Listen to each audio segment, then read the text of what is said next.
One of the most difficult things in life, I think, is finding yourself without a sibling, without a parent, without very close relatives. And that happens just one day when you have grown up in a very happy family, going to church with your people, and the next thing you know is you're just alone. That's not a very easy thing to deal with. But by God's grace, for those that trust in Him, they somehow, by that grace, live to tell their story. And we are very privileged today to have one of our very own, a very special person to us, a worker of this church that God has taken through such experiences that perhaps other people may find difficult to express, to share his story. His name is Elder Jerome Habimana. Jerome works at the East Central Africa Division as the treasurer. He loves the Lord and he serves the Lord with a passion. Elder, you're very welcome to our program today. Thank you very much. Now, looking at you, I can't imagine what you looked like when you were younger. How were your young years like? Where did you grow up? When I was born, I was in Rwanda, of course. That's where I come from. I found myself on this earth when my father was a pastor. I'm a PK. Okay. I remember that time I was 7 years old when I saw my sister and my brother going to school. And I cried. I said I want to go to school with them. My parents did not know what to do. They let me walk a distance to the primary school. And that is when I realized I am in this world. My father was a district pastor in one of the districts in Rwanda. It was West Rwanda Field. It still is West Rwanda Field. So I cannot forget one of the events which happened when I was a baby. That time I was less than 6 years old. One night, you know those houses, very humble houses. Grass thatched? Grass. Actually, it was a grass house. At around 2 a.m., thieves came. They knocked at the door. We were sleeping as children in one room, my parents in another room, and they knocked the door and entered the house. My father woke up, and the only thing he saw was the armed thieves. He tried to fight them, and he could not. Of course, there were many. And they threw a spear on his ankle, and they ran away.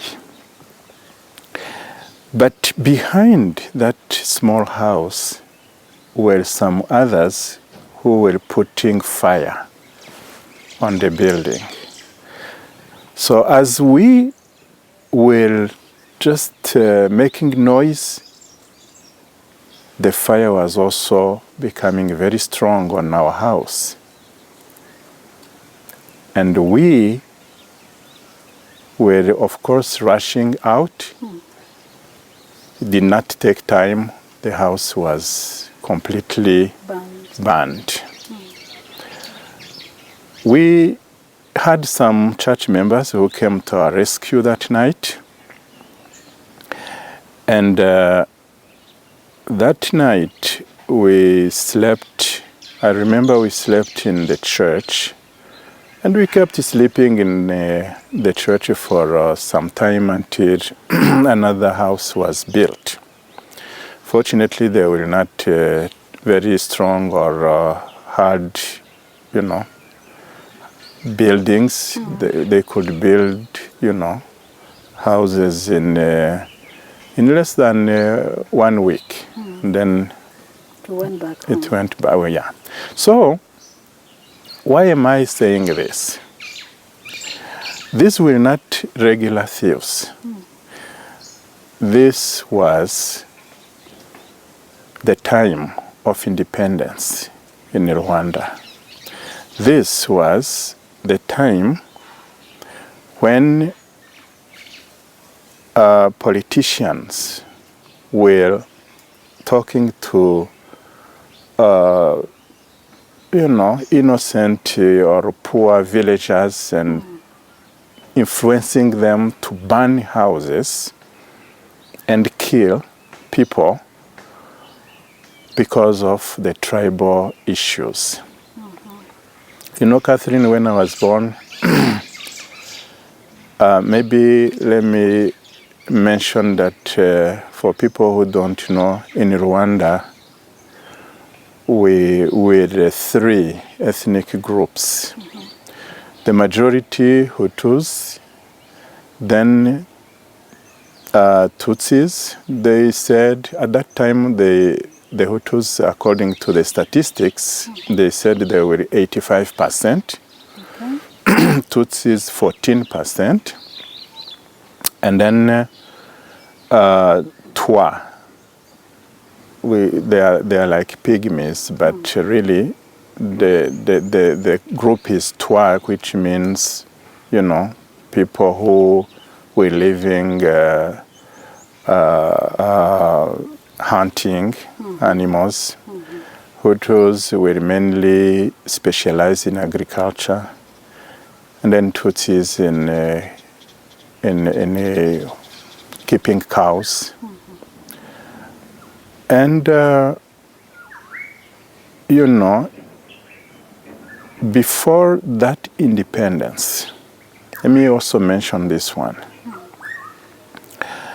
There was the kingdom, the system before the independence. At the colonial time, we had a king in Rwanda, and the king was a Tutsi. The kings were on power for many years, over 400-500 years. At the time of independence, with the colonial guys, they came. They decided to overthrow him. They organized the mass to kill the Tutsis who were kind of on power that time. But really, the king was for everybody. Yes, he was from the Tutsi tribe, but he was the king for all the tribes. Before that time, there were no segregation as such. In fact, when there was one from another group who was rich, like for instance, a Hutu was having this number of cows, he was promoted to the group of Tutsis. The Tutsis who were also poor, they were considered Demoted. like Hutus. It was just a class. So there was really, it wasn't about language. It was not about It language. wasn't about physical features. Those things, they came with the colonial guys. You will see in our history, the white people measuring the nose, measuring the height, and those kinds of things. But we had Hutus and Tutsis who were short, and those who were tall. So they wanted to put a division, a kind of divide and rule between the population so that they can be able to stay longer. So was it possible that within the same household you would have short people and tall ones, and Yes. in that case, the Even short today. ones would qualify to be Hutus and the tall ones would be Tutsis? Not in one house. Once this house is identified as a Tutsi house, It remains it remains Tutsi. Your children, your grandchildren. When this one was a Hutu house, it is a Hutu house. And it was very hard to identify and to put differences into those families. In Rwanda, like you just said, one language, one culture, Hutus, Tutsis were living together. In the same village? One house here is a Tutsi house, another one belongs to the Hutus, together, same culture. So it's possible that those that burnt your family house were actually people from within the village? They are. They did not come from very far. Those are the village guys who knew that were identified as Tutsis. So, of course, after those differences were put into the population, things became very bad. How did that affect you as a child when you grew up? I mean, I'm just thinking of the fact that as children, you get to the same playground, you go to the same school, but Yes. somehow you're always reminded that you belong to the other. It was very painful. Catherine, let me tell you, I thank this church, and I determined myself to work and do the best I can for this church, because this church helped me. When I was a child, yes, of course I was a PK, but I went to the school, primary school, which was of course a SDA school. And we were children together. We did not even know who is a Tutsi, who is a Hutu, until we started growing up in upper grades. But the politics of the country were so bad. You see, they had some statistics. And these statistics were taken every single year when you go to start the new year. You sit as children in a classroom, the teacher asks questions. How many of you are Hutus? Then you put your hands up. How do you know? Of course, you ask your parents, because each citizen in Rwanda was carrying an ID card. And that card had the mention of Hutu, Tutsi, or Twa. I remember those cards. I even kept one because, you know, I did not want to keep it for only bad memory. I like to keep my documents. I keep telling my children, don't lose documents. If you ask me the transcript from my primary school and high school, You have them. I still have them in my house. You ask for my certificate in primary and high school, all the way to my master's degree, I have them in one suitcase in my house. I kept telling my children, keep your documents. You don't know. So I kept my ID card. I have it. At what age did you get it? You were supposed to get one at age 18. So before age 18, you must really, it's put in your head that you belong to this tribe. They even teach it to you in school. Okay. They say you are a Tutsi, you are a Hutu. Then they count how many students we have here who are Tutsis, how many we have who are Hutus. You know, sometimes they could forget Twa because they were not even going to school.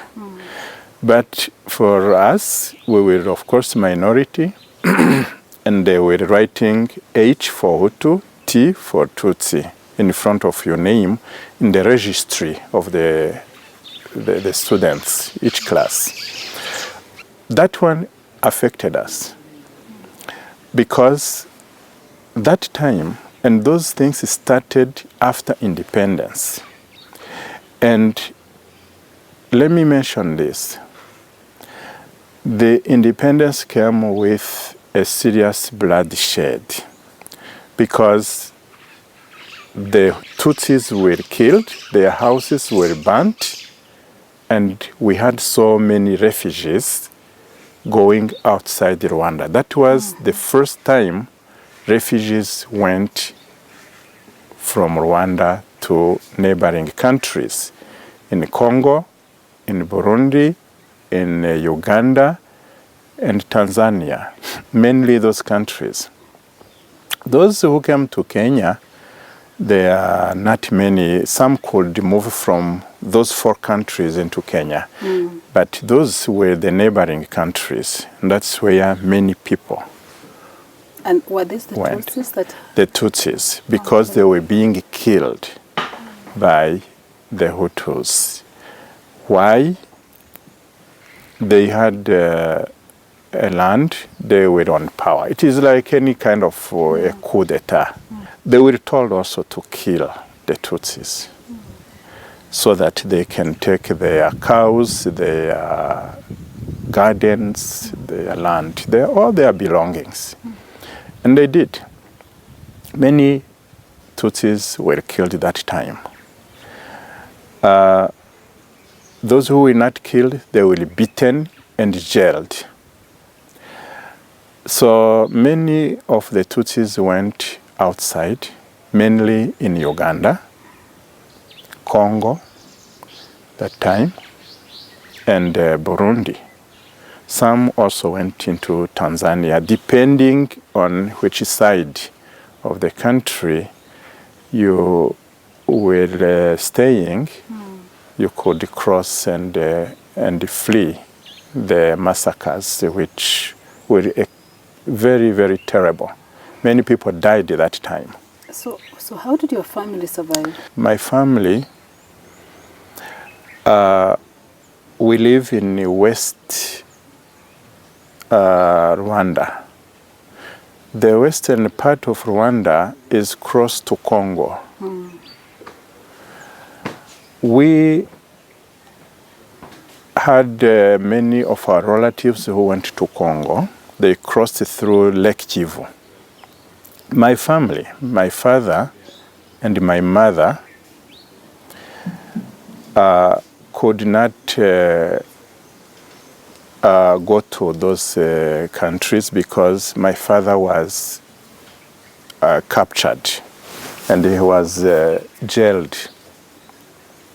So my mother could not go. But she was lucky, and we were small children that time. There is a family Hutu friend who hid our family. We were very, very lucky. But there are some Tutsis also did not go. Not all Tutsis left the country that time. There are those who managed to hide into the bushes and then wait for 1 week, 2 weeks. The killings stop in that region. Then the peace is declared. The president, the first president of the country after independence, called Kayibanda, when he came to power, I think after 1 month they stopped the killings. Of course, he was helped by the colonial guys. Our country was colonized by Belgians.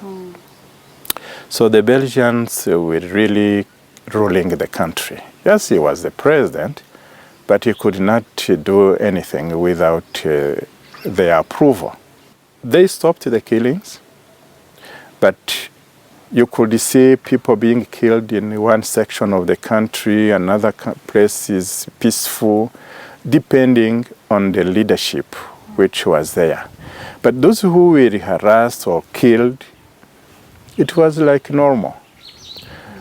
So, did you lose any close relatives at that point?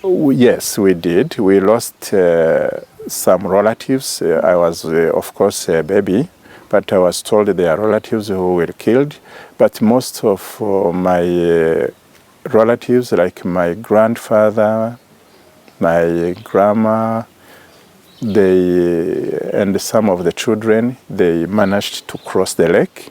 They went to Congo. There's an island called Ijwi, which is not far from Rwanda. You can, if you take the boat, it takes like 5 hours to reach there. That's where they settled. And they died there. Oh, really? They are buried there.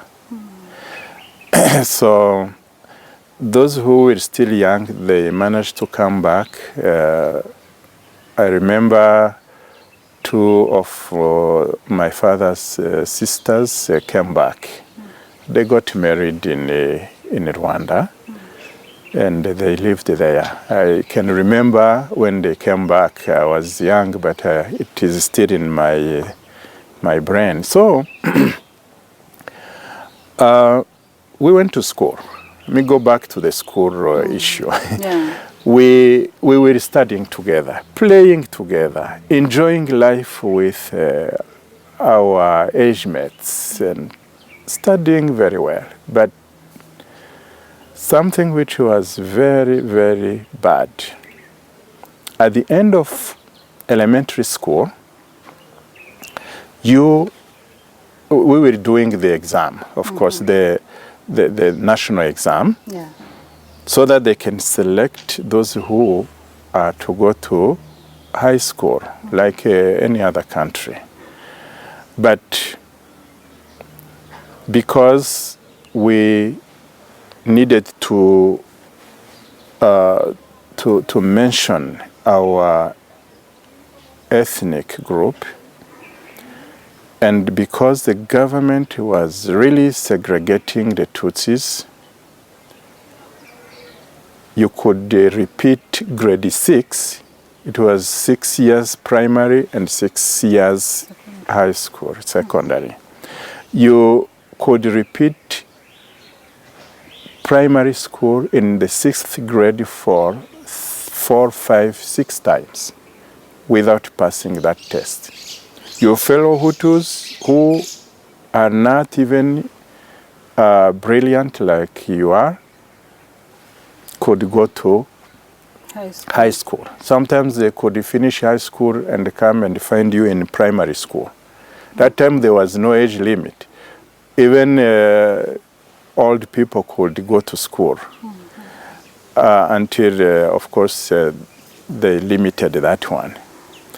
So we could not get a chance to go to high school. High schools were very well monitored, and it was only the government to choose the students to go to high school after that exam. And they were very keen to make sure there is no Tutsi going there. So Tutsis could only finish primary school if you are doing well. Later on, there are some Tutsi children who managed to go to Uganda, others to Congo and Burundi to study. Because, you know, we were speaking French in the country. Yeah. Most of them went to Congo. And that is where Tutsis could go and do high school. Some could not even come back. They decided to settle there. But let me come back to myself. Myself, I did not go to any of those countries. After I finished primary school, we were lucky. The missionaries, like they started these schools here, like Kamagambo and maybe Karura. We had a high school in Rwanda which belonged to the church. It's called Gitwe High School. That time there was no segregation in the church. And we thank the Lord because the school, the high school of Gitwe, was giving their own exam to the students in our SDA schools. Okay. Those who could pass were admitted without any problem. So the government could not interfere? That time the government could not interfere until later in 1975. So I finished my high school, my primary school in 1973. I passed the test. That is how I managed to go to high school. But something happened in 1973 in Rwanda. That first president called Kayibanda was ousted by a coup d'etat by another military president, Habimana. A coup d'etat which was very, very powerful. And he was removed, jailed, and President Habimana came to power. This is probably the president many people know. Yeah.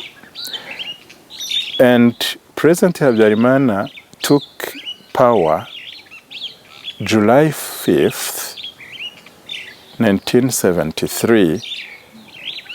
That is when I was finishing my primary school. That time it was bad. Again, Tutsis got killed. They came to burn our house. They could not. It was a Mabati house. But they took all our belongings.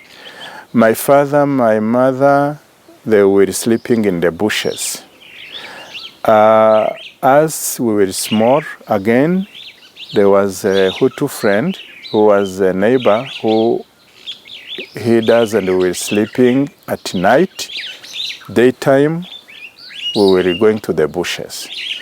That time it did not take long. We were lucky it only took 1 week in hiding. Then the president declared peace. He said, stop killing now. This is a time for peace. I am a peacemaker. I'm going to make sure we build the country. And we were very happy that time. And the month of September is when I went to Gitwe. We went and found Tutsis who were at that college who were beaten. They had fled the country. My brother was there. He rushed to Burundi. He went and went to school there.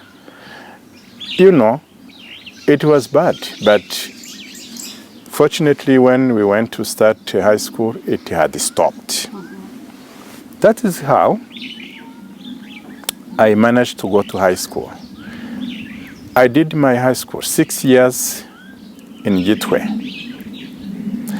We were 22 students when we finished high school. 22, we were only 2 Tutsis in the school. I don't know how the other guy escaped because when we finished, I remember I was the third in the school. There were two brilliant students who were beating me, and I tried, but they were so intelligent. So, at that time, the government took all the records and they gave bursaries to go to university to all the 21 students. I remained one, alone. 21 were given bursaries to go to National University. And yet you were the third in And yet I was the third. And I remained alone. I could not take it that time. I was so frustrated. But it is always God's plan. When I think about my life, it is when I knew that God is really, really powerful and He knows why things happen to us. Yeah, I went to ask why I was not also selected. They told me, no, don't worry. Your name is on the list. You are even going to go to do medicine. But your name will be called together with some other names next week. So calm yourself, go back home and wait. They were calling names and on the radio, you know. I waited. After 1 week, there was nothing. But how could you, I mean, I can't even understand. Did they have specific times they would call the names, or you were just supposed to listen? No, they had specific times. Okay. It was always after the news. After the news, it was known countrywide. After the news, they were calling the names now. They were taking time, but they were calling them. So my name was never called. I tried again after 1 year. It was never called. And the longer it takes, the less chances, because there are some new students who also need to be helped. And I said, let me see how I can apply for a job. It was not easy. Because to get a job, you also needed to go through the county and get those papers. The I don't know, you call them, or it is like the attestation, we call them in our language, in French, but it was just the certificates, or to show how you conduct yourself in the village. But really it was to show your group, your ethnic group, because the first mention on those papers, it is your tribe. And once it reaches the Ministry of Labor, and it was only the Ministry of Labor to give the job. That time, unless if you were a businessman or you find someone who can help you, there was no way you could get a job. So Tutsis could not get jobs. Of course, there were not many who were qualified because of, the studies. Me, again, my church. I applied to become a primary school teacher in my field, in our mission, West Rwanda field. My diploma was one of the best those days. Yes. High school was not a small diploma. So I was given a job to teach. Same primary school where I finished. So I tell you, I became a good teacher. I loved my job. I was given the the highest grade. That time, the system had changed to 8 years. From 6? From 6. I taught 7, then continued with my students to grade 8. When we reached there, the exam came. We were doing 2 exams as SDAs. The one for our high school in Igitwe and the one for the government. Okay. On both, my students Passed. they passed more than the government. Oh, wow. I remember the chief in our village, when he saw it, he tried to take me to his village to teach in his high school, but he could not manage because I was committed to our church, and I said, I'm an SDA, I cannot move. I taught for 5 years. Of course, I became a good employee, a good teacher. After 2 years, I was promoted. I became the principal of the whole school.